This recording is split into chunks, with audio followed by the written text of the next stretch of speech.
God also reveals that during the days of judgment, many will side with the evil force that is Azzazil until they perish under him. This depicts Azzazil to be a rival of God, and although he shall be vanquished, many will be destroyed by his evil force. Welcome back to the channel, or welcome to the channel. My name is Utikas if you are new, and without wasting any time, let's get the video. As we stated earlier, the mystery surrounding Azzazil has some complexity with regards to his identity. Perhaps we can turn to one of the earliest sources of the kind of activities that this spirit got up to in the Bible to solve this conundrum. In Leviticus 16, we are told of an incident where the name Azzazil is used a total of 3 times. Here, 2 male goats are prepared for sacrifice by Aaron, the brother of Moses, and a leader in his own right. This occasion has since then been referred to as the Day of Atonement. This is because God instructed Moses to mark out the 2 goats for Aaron. The first was to be sacrificed, while the other was to receive the sins of the Israelites after Aaron had laid his hands on it and prayed, before casting it out into the desert. Although the oldest scriptures don't necessarily use the term Azzazil, the newer ones state that the other goat was to receive the spirit of Azzazil, thereby making it a scapegoat. It also means that Azzazil is an entity that has been associated with evil in scripture. Another version of Azzazil can be seen in the famed Book of Enoch.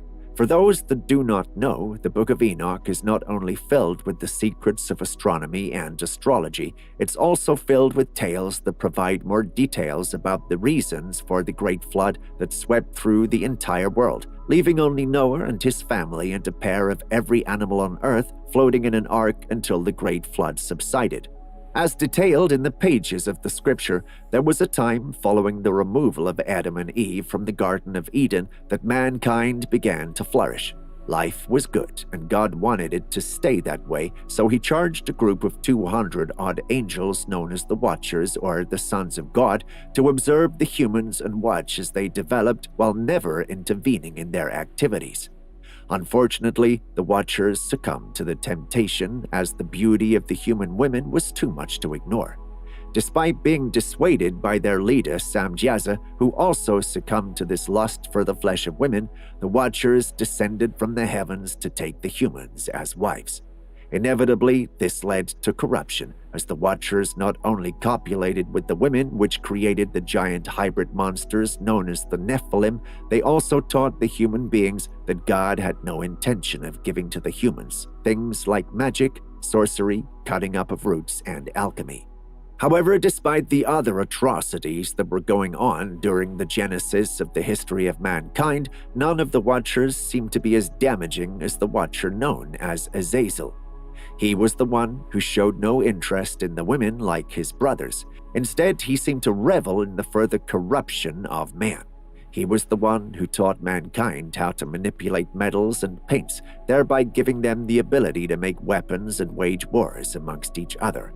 This makes him stand out as the one who wanted to lead man further and further away from God, making it seem like he might have been a significant figure in the hierarchy of the Watchers. Some believe that he may have been the leader of the Watchers rather than Azzazil. Whatever the case may be, it was Azzazil that the archangels took the most notice of once their attention was turned toward the chaos that was happening on earth. As such, he was the first thing that they brought up to God when they reported the upheaval of order on earth.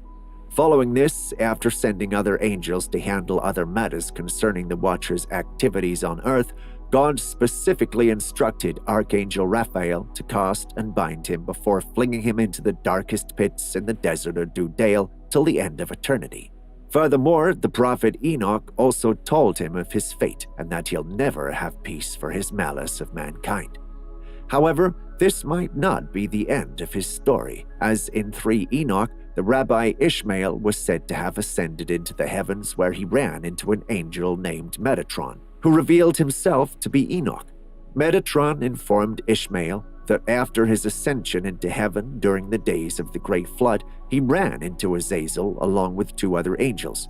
This must be some sort of discrepancy, as we might have believed that the fallen Watcher was still bound under sharp stones in the darkest pits for eternity. And if he was indeed freed, there was no remorse for his actions, as it was noted that Azzazil despised that God had elevated Enoch to the status of an angel, which forced Azzazil to submit to him. Another scripture, which is known as the Apocalypse of Abraham, refers to the entity Azzazil as an evil bird that tries to interfere with the sacrifice to God. Here, Abraham was charged by an angel to make a sacrifice to God. However, a bird puts Abraham off by informing him that the angel planned to destroy the land and kill him afterwards. However, Abraham learns this is just a devious trick when the angel reveals the plot to be the machinations of the evil bird who he identifies as Azzazil. Cursing him out, the angel reveals that Azzazil can never corrupt Abraham because he is the Son of God, and no harm shall come to him. The angel also reveals that Abraham belongs to heaven, while Azzazil belongs to the earth and cannot lead Abraham astray, as his position in heaven is now occupied by Abraham. This means he's been rendered powerless against one like Abraham. Following this, Abraham is taken into heaven when he witnesses the corruption of Adam and Eve. As he watches this scene, he notices someone or something who had the form of a serpent with hands and 6 pairs of wings. Upon inquiry, God revealed that the entity behind the tree was Azzazil, the representation of ungodliness and the one who seeks the downfall of men. Interestingly, God tells Abraham about the Messiah, who is referred to as the Relief, who will come to save mankind during the end of times. The Relief will emerge from the pagans and will be worshipped by man and Azzazil himself. Funnily enough, Abraham sees the vision of the man being abused before he is kissed in the face by Azzazil. God reveals that he is the Messiah, which is a reference to Jesus Christ. Interestingly enough, the kissing Azzazil is compared to Judas, meaning that Azzazil might be Judas. Following this, God also reveals that during the days of judgment, many will side with the evil force that is Azzazil until they perish under him. This depicts Azzazil to be a rival of God, and although he shall be vanquished, many will be destroyed by his evil force. It becomes clear that Azzazil can be seen as an evil spirit that has always sought to cause the destruction of humans. Even in the Muslim faith, Azzazil is seen as an angel or a jinn who refused time and time again to bow down to man when God created him, showing his disdain for the human race. In conclusion, whether he came in the form of an evil spirit, a fallen angel, or a renegade watcher, there is no good to come from Azzazil, and it might be best to be wary of this entity no matter what form it may take. Well, that's all for today's video. Be sure to like and subscribe so you can be notified about our next videos. Trust me, you don't want to miss any of that. Yeah, that was a very interesting story, but it's not canonical as is mentioned, and I'm not sure if got this story from the book of Enoch alone, but it's a piece of really fun mythology when it comes to Christianity or Islam or both. Yeah, but I don't think that Azzazil and Lucifer or Satan are the same being. Maybe it's how different people from different eras used to try and give another name that represents the devil, but I'm not sure. And in another video I'd reacted to, I think Azzazil was used to be affiliated with a more ancient group of people called the Sumerians. I think that's where he was first mentioned. I might be wrong, but I think that's what was the case.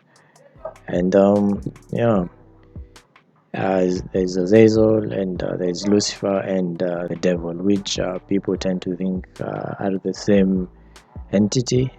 Yeah, but what do you think? Yeah, Azzazil is it's quite very popular demon or fallen angel, as you have seen in this video.